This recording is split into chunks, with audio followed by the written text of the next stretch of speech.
गजाननं भूतगणातिसेवितं कपित्थजम्बूफलचारुभक्षणम् उमासुतं शोकविनाशकारकं नमामि विघ्नेश्वरपादपङ्कजम्। ओम श्री गणेशाय नमः। आप सभी का हमारे YouTube चैनल पर हार्दिक स्वागत है। आज चैत्र मास की संकष्टी गणेश चतुर्थी है, तो आइए सुने संकष्टी गणेश चतुर्थी व्रत की पौराणिक कथा, गणेश चालीसा पाठ। संकष्टी चतुर्थी के दिन भगवान गणेश की विधि विधान से पूजा की जाती है। ये व्रत नाम के मुताबिक ही है, यानी इसे सभी कष्टों का हरण करने वाला माना जाता है। मान्यता है कि इस दिन व्रत और भगवान गणेश की आराधना करने से सभी तरह के कष्टों से मुक्ति मिलती है।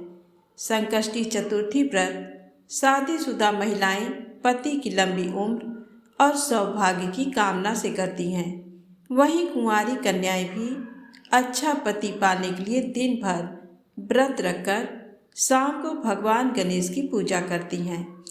इस दिन सूर्योदय से पहले उठकर स्नान करें और सूर्य को जल चढ़ाने के बाद भगवान गणेश के दर्शन करें। गणेश जी की मूर्ति के सामने बैठकर दिन भर व्रत और पूजा का संकल्प लेना चाहिए। इस व्रत में पूरे दिन फल और दूध ही लिया जाना चाहिए, अन्न नहीं खाना चाहिए। इस तरह व्रत करने से मनोकामनाएं पूरी होती हैं। भगवान गणेश की पूजा सुबह और शाम यानी दोनों वक्त की जानी चाहिए। शाम को चंद्रमा को अर्घ्य देने के बाद व्रत पूरा करें। इस दिन पूजा के लिए पूर्व उत्तर दिशा में चौकी स्थापित करें। चौकी पर लाल या पीले रंग का कपड़ा पहले बिछा लें। गणेश जी की मूर्ति पर जल, अक्षत, दुर्वा घास, लड्डू, पान, धूप आदि अर्पित करें।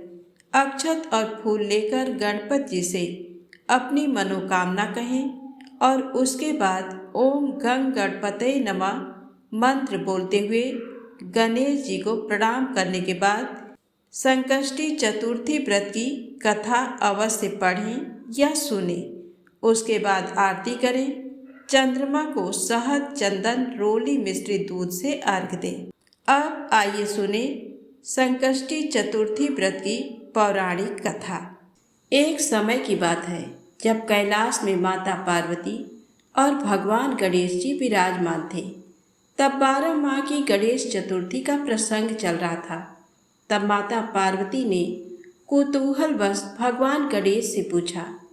माता पार्वती ने कहा, हे पुत्र, चैत्र माह की कृष्ण पक्ष की चतुर्थी को तुम्हारे किस स्वरूप की पूजा की जाती है और उसका विधान क्या है, वो मुझसे कहो।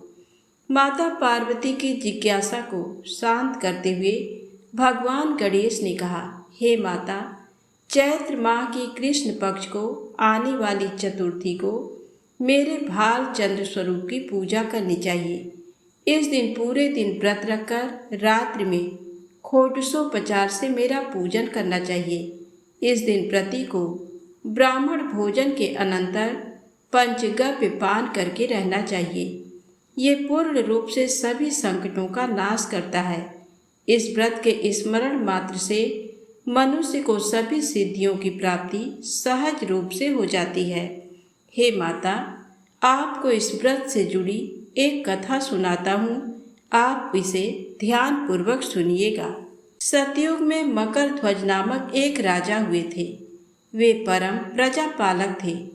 उनके राज्य में सभी लोग सुखी और समृद्ध जीवन व्यतीत कर रहे थे। सभी वर्ण के लोग अपने धर्म का पूर्ण निष्ठा से पालन किया करते थे। प्रजा निरोगी और स्वस्थ जीवन व्यतीत करती थी। प्रजा में चोर और डाकू आदि का कोई भय नहीं था। नगर में रहने वाले सभी लोग उदार, दानी, धार्मिक, बुद्धिमान और सुंदर थे। इतना सुंदर राज्य होने के पश्चात राजा पुत्र सुख से वंचित थे। पुत्र रत्न की प्राप्ति हेतु उन्होंने कई यत्न किए, अतः महर्षि याज्ञवल्क्य की कृपा से उन्हें पुत्र धन की प्राप्ति हुई। पुत्र रत्न की प्राप्ति होने पर राजा की खुशी का कोई ठिकाना नहीं रहा था। अब वो अपने राज्य का संपूर्ण कार्यभार अपने मंत्री धर्मपाल को सौंपकर विविध प्रकार के खेल खिलौनों से अपने राजकुमार का पालन पोषण करने लगे। यहाँ राज्य का शासन अपने हाथों में आ जाने से मंत्री धर्मपाल धन धान्य से संपन्न हो गए। मंत्री महोदय को एक से बढ़कर एक पुत्रों की प्राप्ति हुई। सभी पुत्रों का विधि विधान से पूरे हर्षोल्लास के साथ विवाह संपन्न किया। अब सभी मातृपुत्र धन का उपभोग बड़े जतन से करने लगे। परिवार के सभी सदस्यों में सबसे छोटे पुत्र की पुत्रवधू बहुत धर्मपरायण थी। वह भगवान गणेश की परम भक्त थी। चैत्र माह के कृष्ण पक्ष की चतुर्थी आने पर उसने भगवान गणेश की पूर्ण श्रद्धा से आराधना और पूजा की और उनका व्रत अनुष्ठान भी किया। पूजन और व्रत से विचलित होकर सास अपनी पुत्र वधू से कहने लगी, अरे क्या तंत्र मंत्र द्वारा मेरे पुत्र को अपने बस में करने के उपाय कर रही है। अपनी सास के द्वारा बारंबार मना किए जाने पर भी अपनी पुत्र वधू में कोई बदलाव आता न देख सास पुनः बोली, अरे दुष्टा, मेरे बार बार कहने पर भी तू मेरी बात को अनदेखा कर रही है। मैं तुझे पीट कर ठीक कर दूंगी। मुझे ये सब तांत्रिक उपचार पसंद नहीं है। अपनी सास की बात सुन पुत्र वधू ने विनम्रता से कहा, हे सासू माँ, मैं संकट नाशक भगवान गणेश का व्रत कर रही हूँ। ये व्रत अनुष्ठान करने से मनोवांछित फल की प्राप्ति होती है। अपनी पुत्र वधू की बात सुन क्रोधवश सासू ने अपने पुत्र से कहा, हे पुत्र, तुम्हारी वधू जादू टोने पर उतारू हो गई है। मेरे बार बार समझाने पर भी उसने मेरी एक न सुनी। अब तुम ही इसे मारकर उसकी अकल को ठिकाने लेकर आओ। मैं किसी गणेश जी को नहीं मानती। वे कौन हैं और उनका व्रत कैसे होता है? हम लोग तो राजकुल से हैं।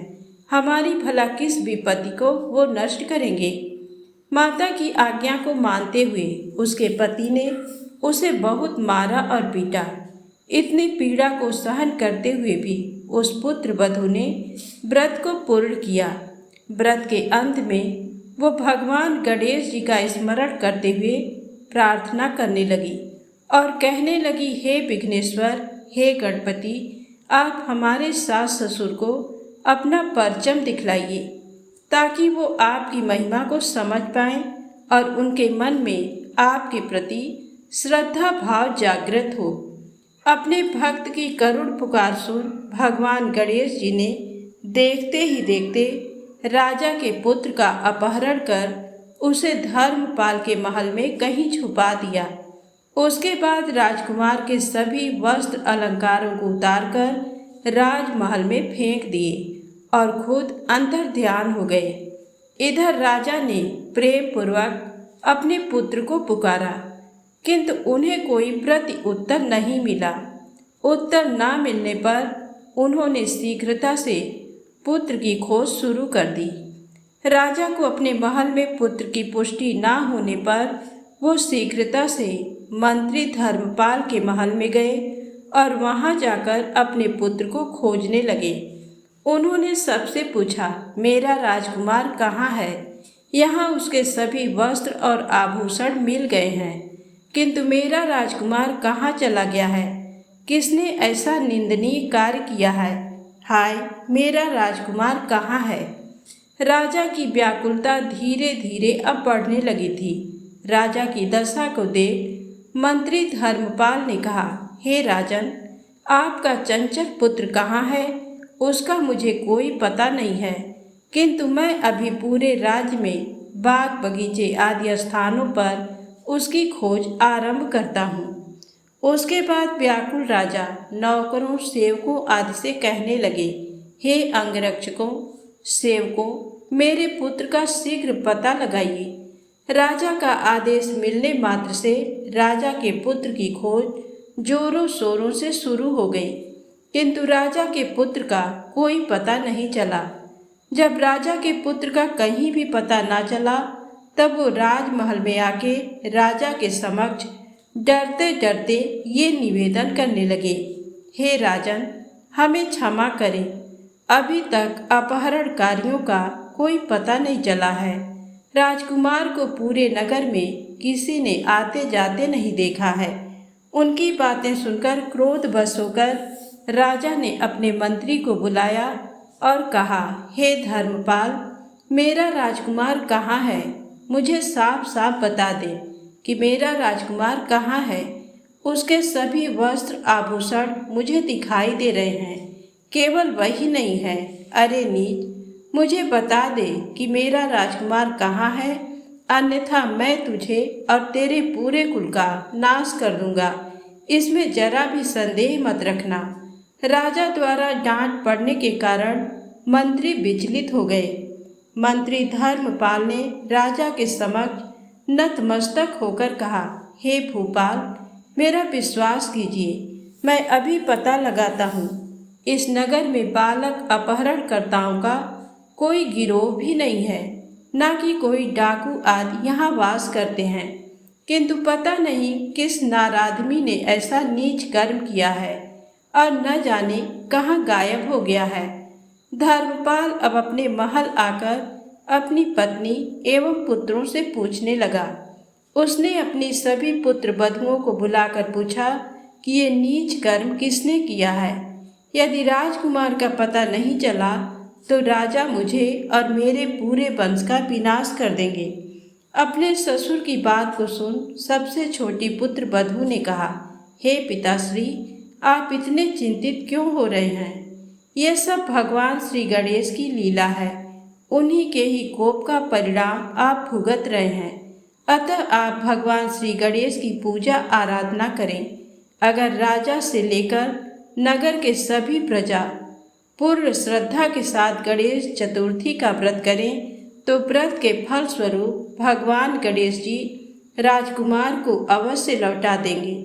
मेरा वचन कभी मिथ्या नहीं होता। छोटी पुत्र वधू के बात सुनकर ससुर ने कहा, हे पुत्री, तुम सत्य कह रही हो, तुम धन्य हो। हमारे कुल में एक तुम ही हो जो मेरा और मेरे कुल का उद्धार कर दोगी। भगवान गणेश जी की पूजा कैसे की जाती है वो तुम मुझे बताओ। हे सुलक्षणी, मैं मंद बुद्धि होने के कारण भगवान गणेश के व्रत की महिमा नहीं जानता हूँ, अतः मुझ पर और मेरे परिवार को उनके किए गए अपराध की क्षमा देकर राजकुमार का पता लगवा दो। तब सभी लोगों ने भगवान श्री गणेश जी का कष्टनाशक चतुर्थी के व्रत अनुष्ठान किया। राजा सहित सभी नगर जनों ने गणेश जी को प्रसन्न करने हेतु व्रत का अनुष्ठान किया। सभी के व्रत अनुष्ठान के प्रभाव से गणेश जी प्रसन्न हो गए और देखते ही देखते सभी लोगों के सामने उन्होंने राजकुमार को प्रकट किया। राजकुमार को अपने समक्ष देख राजा सहित सभी नगरवासियों की खुशी का कोई ठिकाना न रहा। वो बस राजकुमार को आश्चर्यचकित होकर देखने लगे। राजा अपने पुत्र को पुनः प्राप्त करके खुशी से फूले नहीं समा रहे थे। भगवान गणेश की लीला को देख वो नतमस्तक होकर कहने लगे, भगवान गणेश जी, आप धन्य हो और धर्मपाल, तुम्हारी छोटी पुत्र वधू भी धन्य है, जिसकी कृपा से आज मेरा पुत्र यमराज के वहाँ जाकर भी दोबारा लौट आया। अतः आप सभी नगरवासी इस संतानदायक गणेश चतुर्थी व्रत को विधिवत करते रहें। श्री गणेश जी बोले, हे माता, इस संकष्टी गणेश चतुर्थी व्रत से बढ़कर इस लोक तथा सभी अन्य लोकों में और कोई व्रत नहीं है। इस कथा का श्रवण युधिष्ठिर ने भगवान श्री हरि कृष्ण से सुना था और इसी चैत्र माह के कृष्ण पक्ष को आने वाली चतुर्थी का व्रत करके उन्होंने अपने खोए हुए राज्य को फिर से प्राप्त किया था। तो प्रेम से बोले, गणेश जी महाराज की जय हो। अब आइए सुने गणेश जी की पौराणिक कथा। एक समय की बात है, किसी गांव में एक विष्णु शर्मा नाम के ब्राह्मण रहते थे। वह वेदों के ज्ञाता थे और उनके 7 पुत्र थे, जिनमें से 6 पुत्र संपन्न थे, लेकिन एक पुत्र गरीब था। उनके सभी बेटे अलग अलग रहते थे। विष्णु शर्मा अपने हर एक पुत्र के घर एक एक दिन भोजन करते थे। धीरे धीरे वह वृद्ध होकर दुर्बल हो गए। वह अपनी पुत्र वधू द्वारा अपमानित होकर रोते रहते थे। एक बार विष्णु शर्मा ने गणेश चौथ का व्रत रखा और अपने सबसे बड़ी बहू के घर पहुँचे और बोला, बहू, मैंने आज गणेश चौथ का व्रत किया है। तुम पूजा का सामान इकट्ठा कर दो। भगवान गणेश खुश होकर तुम पर कृपा करेंगे। ये सुनकर बहू कठोर वाणी में बोली, पिताजी, मुझे तो घर के कार्यों से ही फुर्सत नहीं है।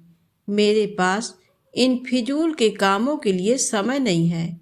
आप तो हमेशा कुछ ना कुछ काम बताते रहते हो।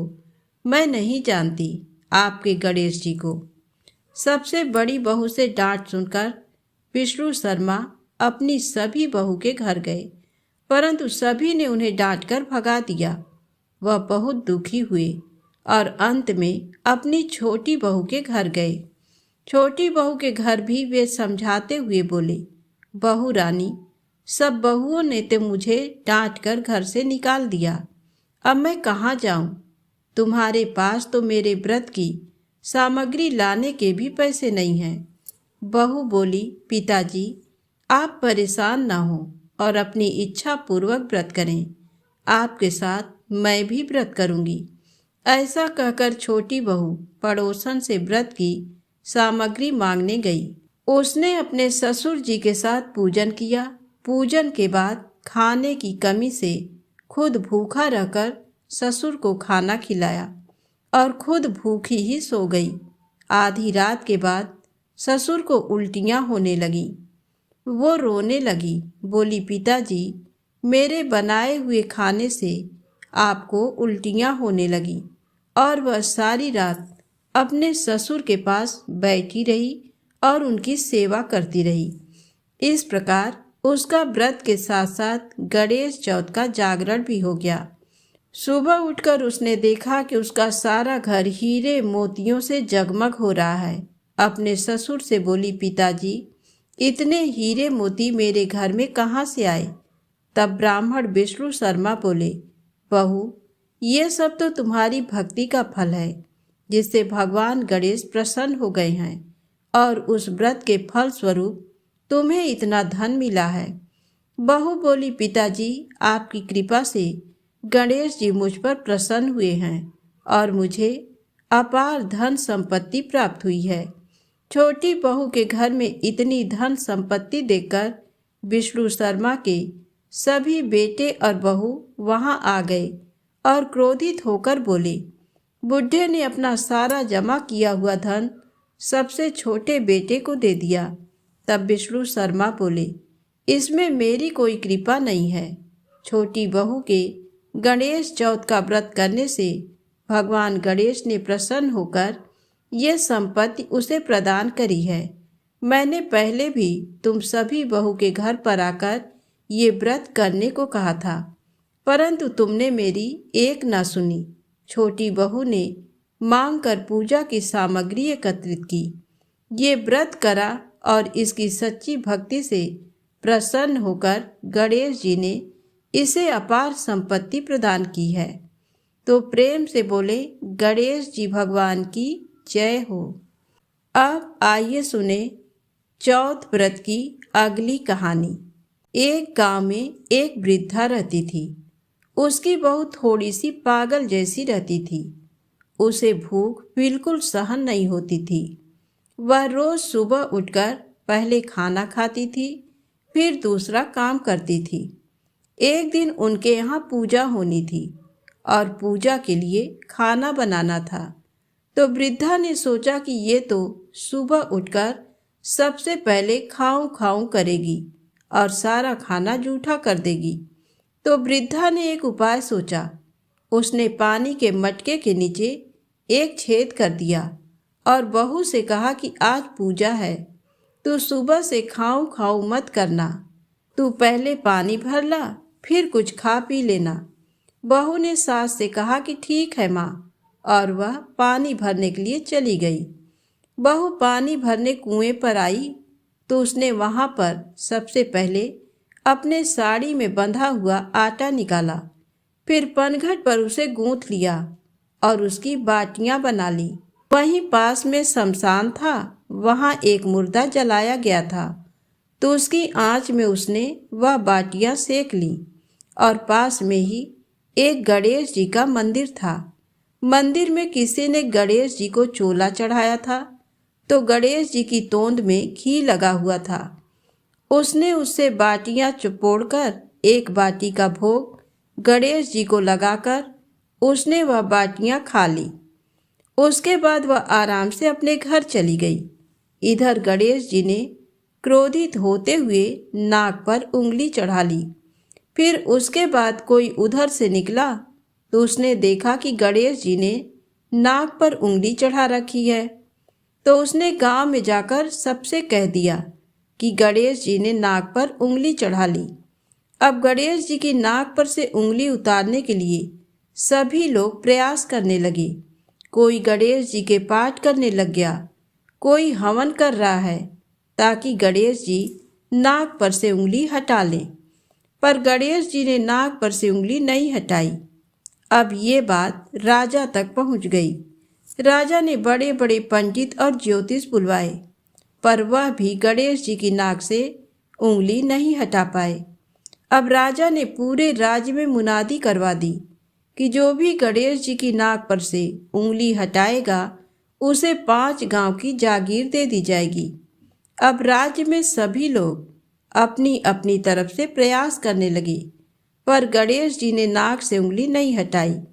सभी लोग थक हार गए। आखिर में बुढ़िया की बहू बोली कि माँ, आप कहो तो मैं गणेश जी की नाक से उंगली हटा सकती हूँ। तो वृद्धा हंसने लगी कि बड़े बड़े पंडित और ज्योतिष गणेश जी की नाक से उंगली नहीं हटा पाए, तुम कैसे हटा दोगी? परंतु हो सकता है कि ऐसा हो जाए।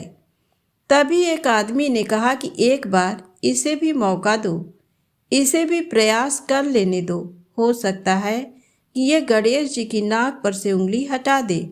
बहू ने कहा, पर मेरी एक शर्त है कि मेरे घर से गणेश जी के मंदिर तक एक बड़ा पर्दा लगाया जाए।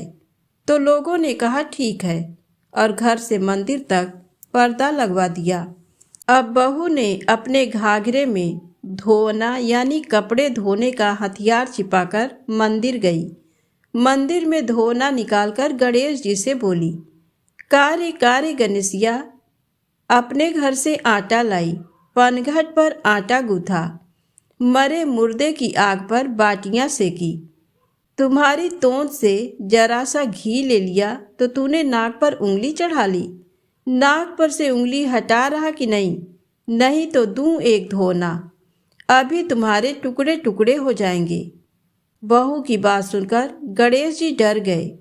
उन्होंने सोचा कि ये तो बावली है, मार देगी तो क्या करेंगे, का कोई भरोसा नहीं है। और गणेश जी ने फट से नाक पर से उंगली हटा ली।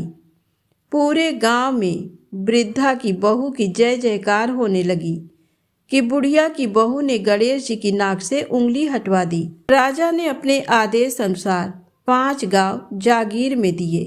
हे गणेश जी महाराज, जैसे उस बुढ़िया की बहू के टूटे वैसे सबके टूटे। जो कथा अधूरी हो तो पूरी करें, और जो पूरी हो तो मान करें। कहानी कहने वाले और सुनने वाले सभी की मनोकामनाएं पूर्ण करें। तो प्रेम से बोले गणेश जी महाराज की जय हो।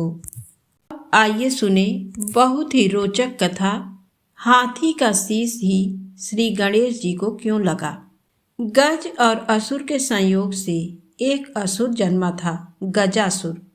उसका मुख गज जैसा होने के कारण उसे गजासुर कहा जाने लगा। गजासुर शिव जी का बड़ा भक्त था और शिव जी के बिना अपनी कल्पना ही नहीं करता था। उसकी भक्ति से भोले भंडारी गजासुर पर प्रसन्न हो गए और वरदान मांगने को कहा। गजासुर ने कहा, प्रभु, आपकी आराधना में कीट पक्षियों द्वारा होने वाले विघ्न से मुक्ति चाहिए, इसलिए मेरे शरीर से हमेशा तेज अग्नि निकलती रहे, जिससे कोई मेरे पास न आए और मैं निर्विघ्न आपकी आराधना करता रहूं। तब महादेव ने गजासुर को उसका मनचाहा वरदान दे दिया। गजासुर फिर से शिव जी की साधना में लीन हो गया। हजारों साल के घोर तप से शिव जी फिर प्रकट हुए और कहा, तुम्हारे तप से प्रसन्न होकर मैंने तुम्हें मनचाहा वरदान दिया था। मैं फिर से प्रसन्न हूँ, बोलो अब क्या मांगते हो। गजासुर कुछ इच्छा लेकर तो तप कर नहीं रहा था, उसे तो शिव आराधना के सिवा और कोई काम पसंद ही नहीं था। लेकिन प्रभु ने कहा कि वरदान मांगो, तो वह सोचने लगा। गजासुर ने कहा, वैसे तो मैंने कुछ इच्छा रखकर तप नहीं किया, लेकिन आप कुछ देना ही चाहते हैं तो आप कैलाश छोड़कर मेरे उदर यानी मेरे पेट में ही निवास करें। भोले भंडारी गजासुर के पेट में समा गए। माता पार्वती ने उन्हें खोजना शुरू किया, लेकिन वह कहीं मिले ही नहीं।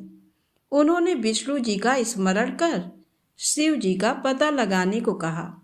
श्रीहरि ने कहा, बहन आप दुखी ना हो, भोले भंडारी से कोई कुछ भी मांग ले तो दे देते हैं। वरदान स्वरूप वह गजासुर के उदर में वास कर रहे हैं। श्रीहरि ने एक लीला की। उन्होंने नंदी बैल को नृत्य का प्रशिक्षण दिया और फिर उसे खूब सजाने के बाद गजासुर के सामने जाकर नाचने को कहा। श्रीहरि स्वयं एक ग्वाले के रूप में आए और बांसुरी बजाने लगे। बांसुरी की धुन पर नंदी ने ऐसा सुंदर नृत्य किया कि गजासुर बहुत प्रसन्न हो गया। उसने ग्वाला वेशधारी श्रीहरि से कहा, मैं तुम पर प्रसन्न हूँ। इतने साल की साधना से मुझ में वैराग्य आ गया था। तुम दोनों ने मेरा मनोरंजन किया है, कोई वरदान मांग लो। श्रीहरि ने कहा, आप तो परम शिव भक्त हैं। शिव जी की कृपा से ऐसी कोई चीज नहीं जो आप हमें न दे सके, किंतु मांगते हुए संकोच होता है कि कहीं आप मना न कर दें। श्रीहरि की तारीफ से गजासुर स्वयं को ईश्वर तुल्य ही समझने लगा था। उसने कहा, तुम मुझे साक्षात शिव समझ सकते हो। मेरे लिए संसार में कुछ भी असंभव नहीं। तुम्हें मनचाहा वरदान देने का वचन देता हूँ। तब श्रीहरि ने फिर कहा, आप अपने वचन से पीछे तो नहीं हटेंगे। तब गजासुर ने धर्म को साक्षी रखकर हामी भरी तो श्रीहरि ने उससे शिव जी को अपने उदर से मुक्त करने का वरदान मांगा। गजासुर वचनबद्ध था।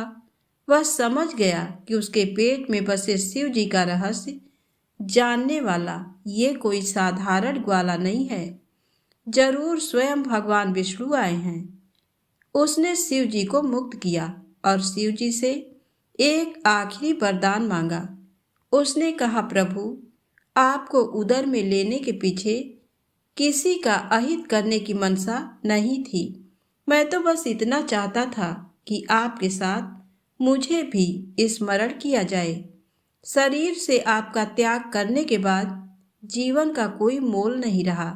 इसलिए प्रभु मुझे वरदान दीजिए कि मेरे शरीर का कोई अंश हमेशा आपके साथ पूजित हो। शिव जी ने उसे वह वरदान दे दिया। श्रीहरि ने कहा, गजासुर तुम्हारी शिव भक्ति अद्भुत है। शिव आराधना में लगे रहो। समय आने पर तुम्हें ऐसा सम्मान मिलेगा जिसकी तुमने कल्पना भी नहीं की होगी। जब गणेश जी का शीश धड़ से अलग हुआ तो गजासुर के शीश को ही श्रीहरि काट लाए और गणपति के धड़ से जोड़कर जीवित किया था। इस तरह वह शिव जी के प्रिय पुत्र के रूप में प्रथम आराध्य हो गया। तो प्रेम से बोले, गणेश जी महाराज की जय हो। अब आइए सुने संकष्टी गणेश चतुर्थी की अगली पौराणिक कथा। कथा के अनुसार एक बार इंद्र समेत सभी देवतागण भगवान शिव के पास अपने संकटों को दूर करने की प्रार्थना लेकर पहुँचे। तब भगवान शिव के दोनों पुत्र कार्तिकेय और गणेश जी वहीं मौजूद थे। तब भगवान शिव ने उन दोनों से पूछा कि कौन सबसे पहले देवताओं की विपदा को दूर कर सकता है। तो दोनों ने ही कहा कि वे सक्षम हैं। तब भगवान शिव को एक युक्ति सूझी। उन्होंने अपने दोनों पुत्रों से कहा कि इसके लिए पहले परीक्षा देनी होगी।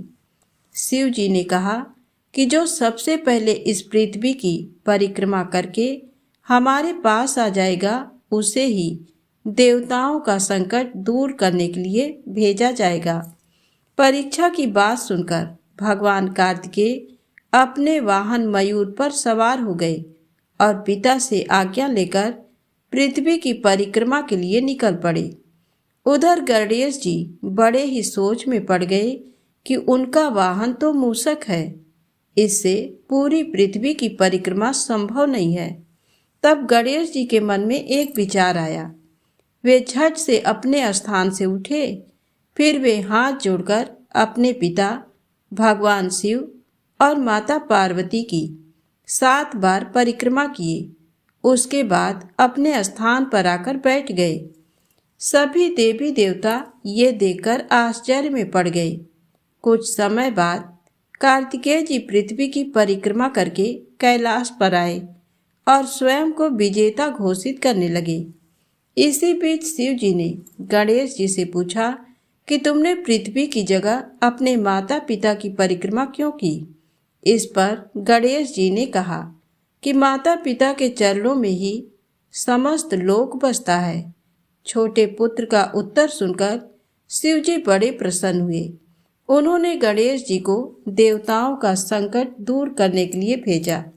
महादेव ने गणेश जी को वरदान दिया कि जो भी व्यक्ति चतुर्थी के दिन तुम्हारी पूजा करके रात्रि में चंद्रमा को अर्घ्य देगा, उसके सभी पाप मिट जाएंगे, विपदाएं दूर होंगी और समस्त मनोकामनाएं पूरी होंगी। जीवन में सुख और समृद्धि में वृद्धि होगी।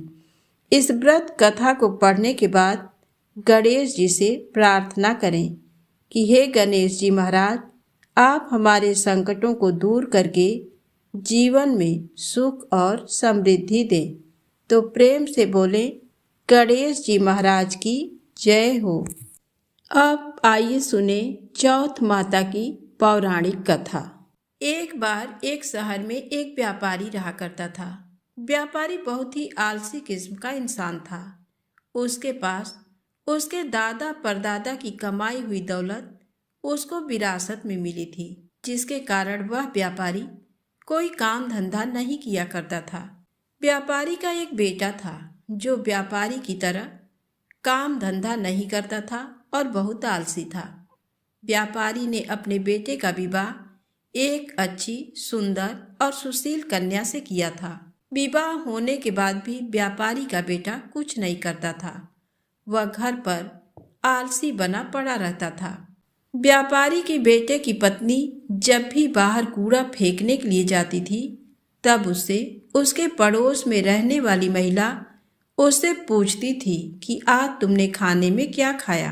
पड़ोसी महिला की बात सुनकर व्यापारी के बेटे की पत्नी उस महिला से कहती है कि मैंने आज खाने में ठंडी ठंडी और बासी रोटी खाई है, और वह ये बोलकर अंदर आ गई। जब भी व्यापारी के लड़के की पत्नी कूड़ा फेंकने बाहर आती, तो पड़ोस में रहने वाली महिला उससे रोज यही पूछने लगी, और व्यापारी की बहू बस यही जवाब देती थी कि ठंडी ठंडी और बासी रोटी खाई है। एक दिन अचानक से जब व्यापारी के लड़के की पत्नी कूड़ा फेंकने के लिए बाहर आई, तब पड़ोस में रहने वाली महिला ने उससे पूछा कि आज तुमने खाने में क्या खाया। तब लड़के की पत्नी ने बताया कि ठंडी ठंडी बासी रोटी खाई है। तो ये बात व्यापारी की बेटे ने सुन ली, जिसके बाद व्यापारी का बेटा अपनी माँ के पास आया और उससे कहने लगा कि माँ, तुम तो हम लोगों को रोज गर्म और ताज़ा खाना खिलाती हो, लेकिन मेरी पत्नी बाहर जाकर पड़ोस में रहने वाली महिला से बोलती है कि उसने आज ठंडी और बासी रोटी खाई है। मेरी पत्नी ऐसा क्यों बोलती है? तब लड़के की माँ ने कहा कि बेटा, मैं तो तुम लोगों के सामने ही गर्म खाना तुम लोगों को खिलाती हूँ। पता नहीं तुम्हारी पत्नी ऐसा क्यों सभी लोगों से बोलती है। तब लड़के की माँ ने कहा, अगर तुमको मेरी बातों पर भरोसा नहीं है तो कल तुम खुद ही देख लेना कि मैं कैसा खाना तुम सभी को खिलाती हूँ और तुम्हारी पत्नी को देती हूँ। लड़के ने कहा, ठीक है। व्यापारी के लड़के ने सच्चाई जानने के लिए एक नाटक किया। व्यापारी के बेटे ने अपनी तबीयत खराब होने का नाटक करने लगा। वह पलंग में जाकर चद्दर ओढ़कर लेट गया और चद्दर में से चुपचाप सब कुछ देखने लगा। और जब लड़के की माँ ने सभी को खाना परोसा, तब उसने देखा कि मेरी माँ ने तो गर्म खाना ही मेरी पत्नी को खिलाया है। मेरी माँ तो एकदम सत्य बोल रही है। जैसे ही उसकी पत्नी खाना खाकर उठी तो वह लड़का अपनी पत्नी के पीछे पीछे गया और उसने देखा कि जब उसकी पत्नी कूड़ा फेंकने के लिए बाहर गई है, तब पड़ोस में रहने वाली महिला ने उससे एक बार फिर से वही पूछा कि आज तुमने खाने में क्या खाया है। जिसके बाद उसकी पत्नी ने एक बार फिर से उस पड़ोसी महिला को वही बताया जो वह हर बार बताती आई थी कि आज मैंने ठंडी और बासी रोटी खाई है। अपनी पत्नी की ये करतूत देखकर उसने अपनी पत्नी से कहा कि मेरी माँ तो तुम्हें रोज गर्म खाना ही खिलाती है, तो तुम पड़ोसी को क्यों बोलती हो कि वह तुमको ठंडा और बासी खाना खिलाती है। लड़के की पत्नी बहुत बुद्धिमान और चालाक थी। उसने अपने पति को समझाया कि ना तो आप बाहर जाकर पैसे कमाते हो और ना ही आपके पिताजी बाहर जाकर पैसे कमाते हैं। ये तो आपके पिताजी को विरासत में मिले धन की रोटी है। अगर आप लोग अभी भी नहीं समझेंगे तो एक दिन सारा धन खत्म हो जाएगा और घर में खाने के लिए रोटी तक नहीं मिलेगी। लड़के को अपनी पत्नी की बात सुनकर समझ में आ जाता है कि वह सही बोल रही है। अगर मैंने अभी धन नहीं कमाया तो आगे बहुत बड़ी दिक्कत हो सकती है। जिसके बाद लड़के ने ये तय कर लिया कि अब वह पैसा कमाएगा, जिसके लिए व्यापारी के बेटे ने ये तय किया कि वह विदेश जाएगा और विदेश में बहुत सारा धन कमाएगा। व्यापारी का बेटा धन कमाने के लिए विदेश चला जाता है। अपने पति के विदेश जाने के बाद उसकी पत्नी 12 महीने के लिए चौथ माता का व्रत रखने लगती है और धीरे धीरे 12 महीने गुजर जाते हैं। तब चौथ माता और गणेश जी ने उसकी पत्नी की व्रत रखने और पूजा करने से खुश हो जाती हैं। जिसके बाद चौथ माता और गणेश जी ये तय करते हैं कि अब इस कन्या को इसके पति से मिलवा देना चाहिए, क्योंकि 12 महीने गुजर चुके हैं। जिसके बाद चौथ माता और गणेश जी एक बार जब व्यापारी का बेटा विदेश में अपने घर में गहरी नींद में सो रहा होता है, तब उसके सपने में जाकर चौथ माता ने कहा कि तुम अपने घर चले जाओ, तुम्हारी पत्नी तुमको बहुत याद कर रही है और वह तुम्हारा इंतजार कर रही है। लड़के ने चौथ माता से कहा कि मैं यहाँ से कैसे जा सकता हूँ, मेरा यहाँ पर बहुत सारा व्यापार फैला हुआ है और मेरे जाने के बाद इस व्यापार को कौन देखेगा। चौथ माता ने लड़के से कहा कि तुम चिंता मत करो, कल तुम सुबह एक दिए को जलाकर उसको लेकर अपने साथ बैठ जाना। जिन जिन लोगों को तुमको पैसा देना है वह तुमको पैसे दे जाएंगे और जिन जिन लोगों को तुम्हें पैसा देना है वह तुमसे पैसा ले जाएंगे और इस प्रकार से तुम्हारा सारा व्यापार एक ही दिन में सिमट जाएगा। व्यापारी के लड़के ने चौथ माता की बात मानकर अगले दिन वैसा ही किया जैसा चौथ माता ने उससे करने के लिए कहा था। उसने अपने हाथ में सूरज दीपक जलाकर बैठ गया। जिसके बाद व्यापारी आए, उसको पैसा दे गए और जिसको उसे पैसा देना था वह उससे पैसा ले गए और व्यापारी के लड़के का व्यापार एक ही दिन में सिमट गया। इसके बाद व्यापारी का बेटा अपने घर जाने के लिए निकल पड़ा। थोड़ी दूर चलने के बाद जब व्यापारी का बेटा आधे रास्ते पहुंच गया था, तब उसको रास्ते में एक सांप दिखाई दिया। वह सांप एक जगह जल रही अग्नि के पास जा रहा था, जिसको देखकर व्यापारी के बेटे ने सांप को अग्नि के पास जाने से रोक दिया। व्यापारी के बेटे के ऐसा करने के बाद वह सांप बहुत क्रोधित हो गया। वह कोई और नहीं बल्कि नागराज थे। तभी नागराज ने उस लड़के से कहा कि तुमने ये क्या किया? मैं तो नाग योनि से छुटकारा पाने के लिए जा रहा था, लेकिन तुमने ऐसा होने नहीं दिया। अब मैं तुमको जान से मार दूंगा। जिसके बाद व्यापारी के बेटे ने कहा कि मैं पिछले 1 साल से विदेश में हूँ। मेरी पत्नी मुझे बहुत याद कर रही है और मैं 1 साल बाद अपने घर जा रहा हूँ। आप मुझे अभी छोड़ दीजिए। मैं अपनी पत्नी से एक बार मिल लूँ, तब कल आप मेरे घर आकर मुझे मार दीजिएगा। जिसके बाद नागराज ने व्यापारी के बेटे को जाने दिया और थोड़ी ही देर में अपने घर वह पहुँच गया। लेकिन व्यापारी का बेटा बहुत डरा हुआ था। तो उसकी पत्नी ने पूछा कि आप इतने भयभीत क्यों हैं?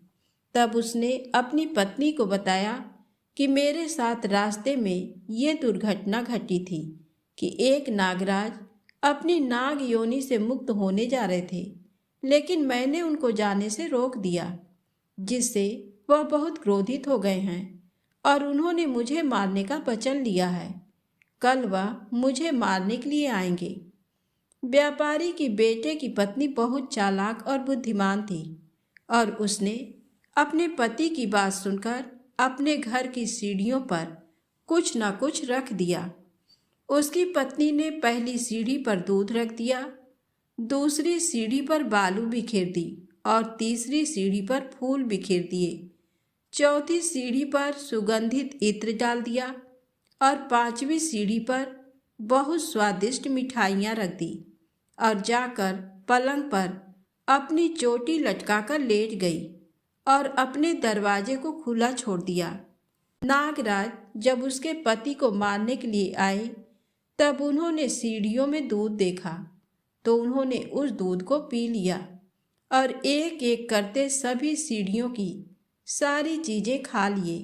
और तब उन्होंने बोला कि व्यापारी, तुमने मुझे बहुत प्रसन्न किया है, लेकिन मैंने तुमको वचन दिया है कि मैं तुमको मारूंगा जरूर। अब मैं कुछ नहीं कर सकता, मैं अपने वचन से बंधा हुआ हूँ। जिसके बाद नागराज व्यापारी के बेटे को मारने के लिए 7 सीढ़ी पार करके उसके कमरे के पास जाने लगे।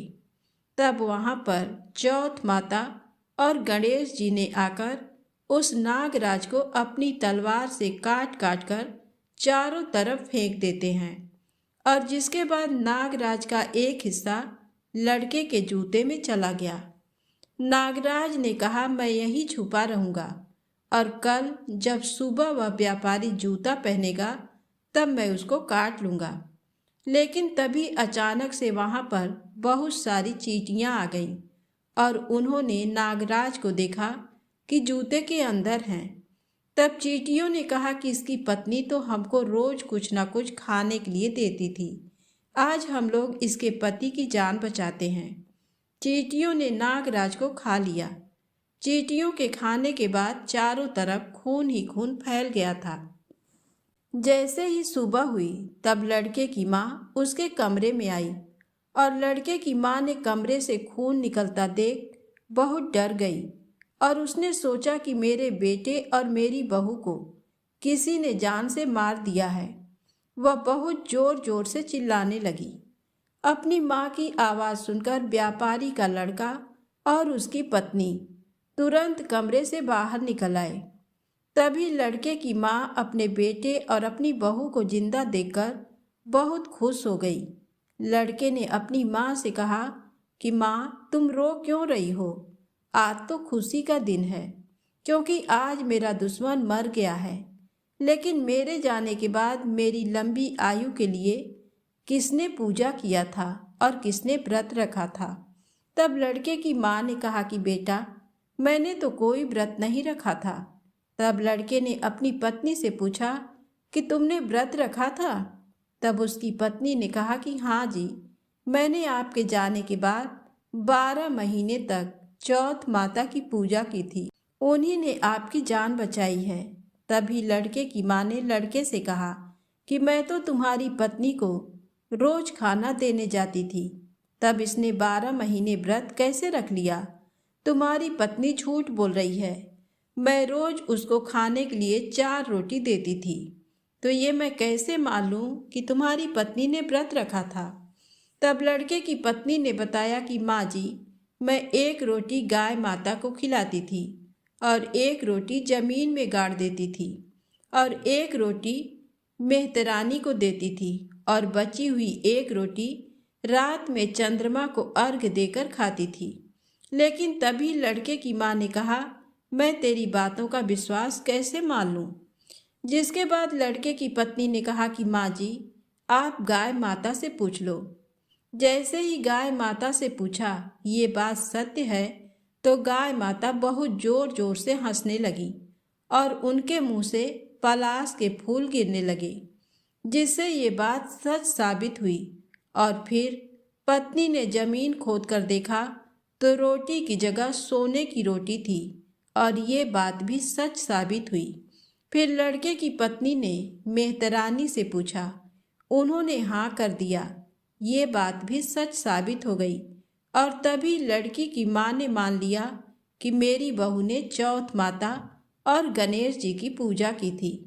लड़के ने अपनी पत्नी को धन्यवाद दिया और सभी लोग मिलजुल कर हंसी खुशी रहने लगे। हे चौथ माता, जैसा फल ब्राह्मणी के बेटे को दिया वैसा सभी को देना। कहानी कहने वाले को, कहानी सुनने वाले को, हुंकारा भरने वाले को और पूरे परिवार को देना। एक बार प्रेम से बोलिए गणेश जी महाराज की जय, चौथ माता की जय। चौथ माता की दूसरी कहानी। एक बुढ़िया माई के ग्वालिया बछालिया नाम का बेटा था। बुढ़िया माई अपने बेटे के लिए 12 महीने की चारों चौथ करती थी। बेटा लकड़ी लेकर आता था और दोनों माँ बेटा उनको बेचकर गुजारा करते थे। बुढ़िया माई रोजाना लकड़ी में से 2 लकड़ी रख लेती और चौथ के दिन बेटे से छुपकर बेचकर सामान लाती थी और 5 पुआ बनाती थी।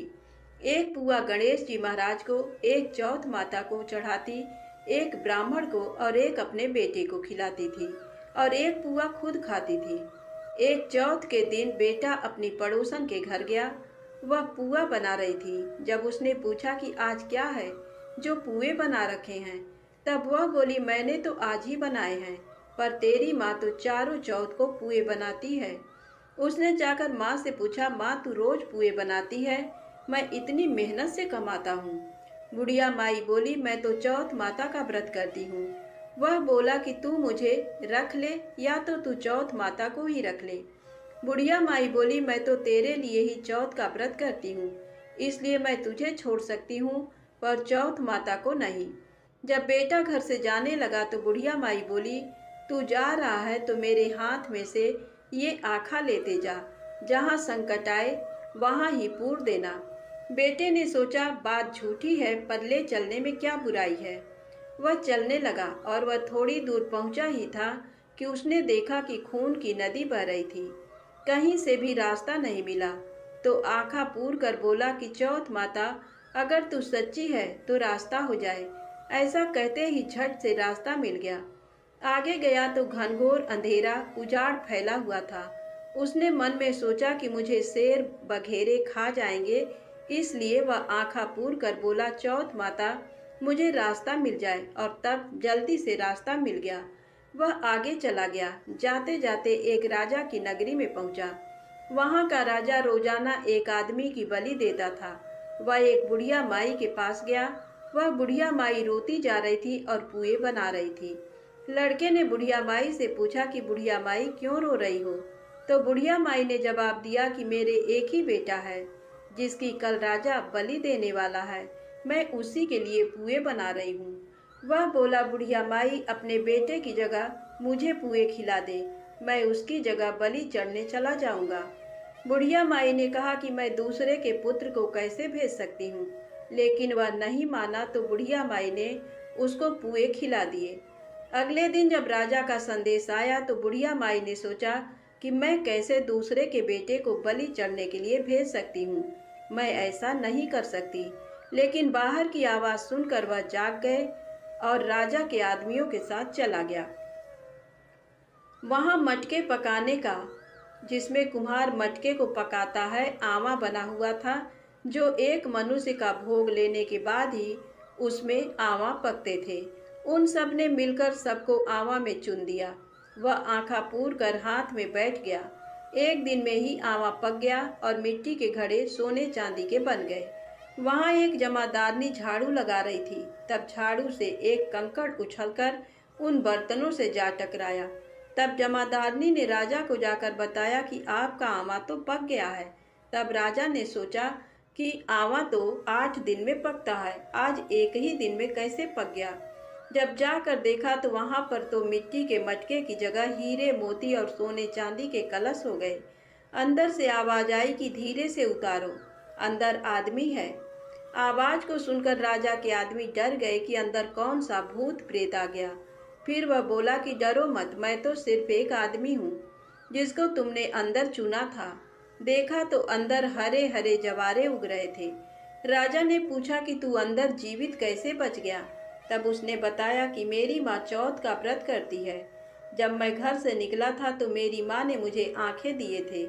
मैं उन्हीं को पूर कर बैठ गया और चौथ माता के कारण बच गया। जब राजा ने कहा कि मैं तेरे को एक घोड़े पर बैठाकर सांकल में बांध देता हूँ, यदि वह सांकल खुलकर मेरे बन जाएगी तो मैं चौथ माता को सच्ची मान लूँगा।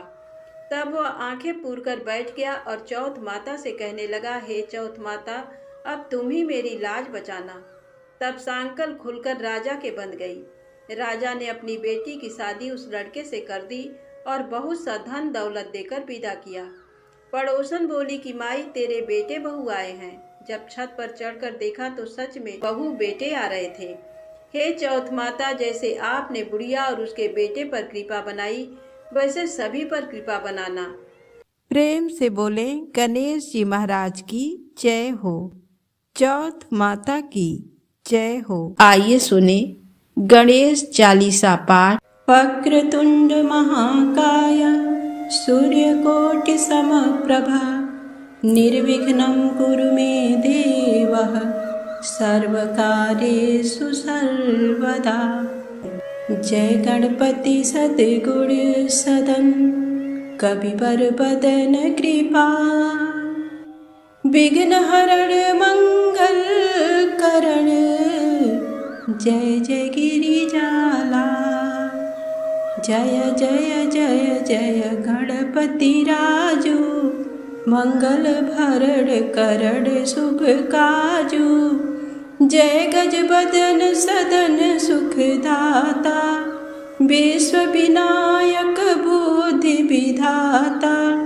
वक्रतुंड शुचि सुंड सुहावन तिलक त्रिपुंड भाल मन भावन।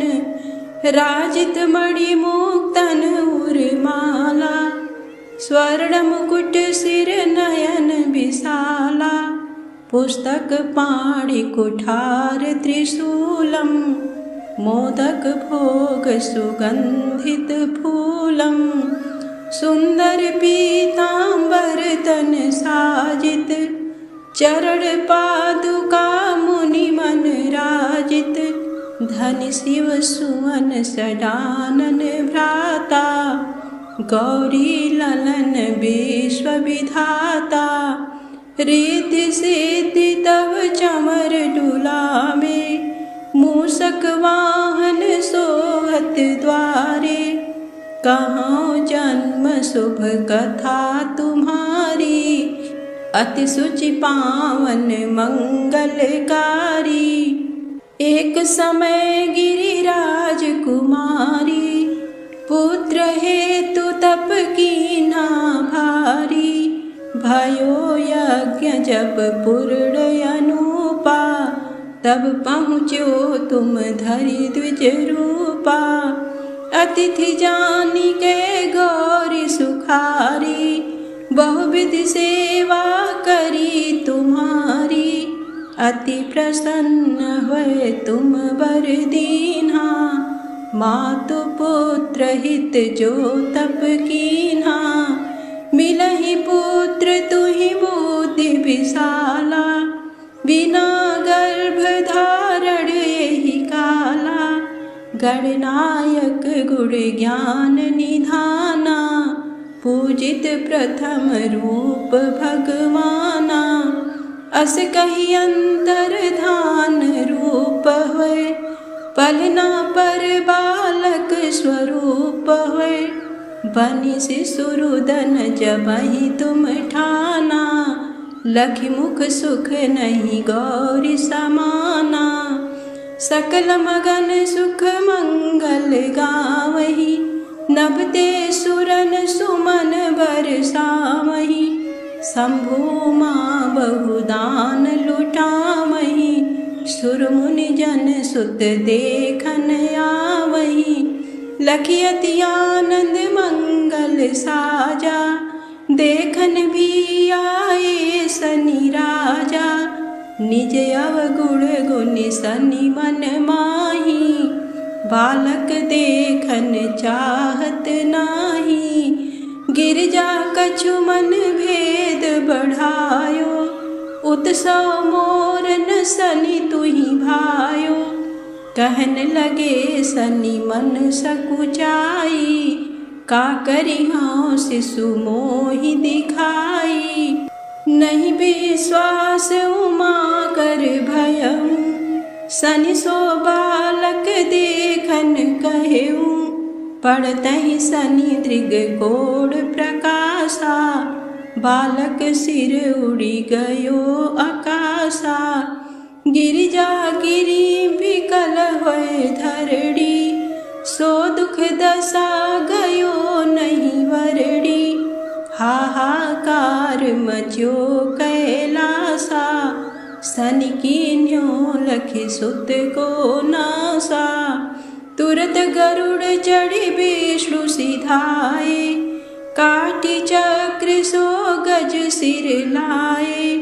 बालक के धड़ ऊपर धार्यो, प्राण मंत्र पढ़ शंकर डार्यो। नाम गणेश शंभु तब कीन्हे, प्रथम पूज्य बुद्धि निधि वर दीन्हे। बुद्धि परीक्षा जब शिव कीन्हा, पृथ्वी की प्रदक्षिणा लीन्हा। चले खटानन भरमि भुलाई, रची बैठे तुम बुद्धि उपाई।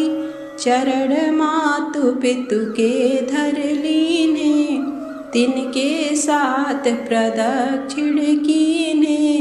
धनि गणेश कहि शिवहि हरषे, नभते सुरन सुमन बहु बरसे। तुम्हरी महिमा बुद्धि बढ़ाई, शेष सहस मुख सकै न गाई। मैं मतिहीन मलिन दुखारी, करहु कवन विधि विनय तुम्हारी। भजत राम सुंदर प्रभु दासा, लख प्रयाग ककरा दुर्वासा। अब प्रभु दया दीन पर कीजै, अपनी शक्ति भक्ति कछु दीजै। श्री गणेश यह चालीसा, पाठ करे धर ध्यान। नित नव मंगल गृह बसे, लहे जगत सन्मान। सम्वत अपन सहस्र दस, ऋषि पंचमी दिने। पूरण चालीसा भयो, मंगल मूर्ति गणेश। ओम श्री गणेशाय नमः।